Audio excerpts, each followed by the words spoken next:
Welcome to Man Does Tech, where I solve the problems you didn't even know you had. In this video, I will explain how to use interactive brokers on Tradingview full guide. Connect your interactive broker's account to Tradingview by enabling API access, confirming permissions, and choosing paper or live trading.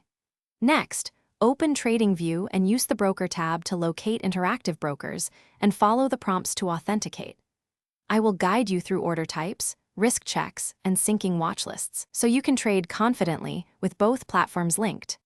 Start by signing into Tradingview and selecting the Broker Connection option, then choose Interactive Brokers from the list.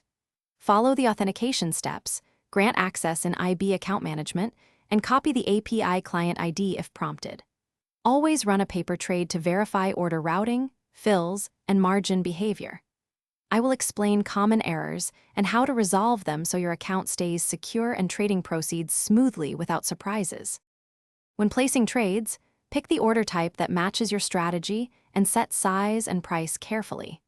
Review margin requirements and projected fees to avoid unexpected costs, and double-check the destination account for live versus paper trading.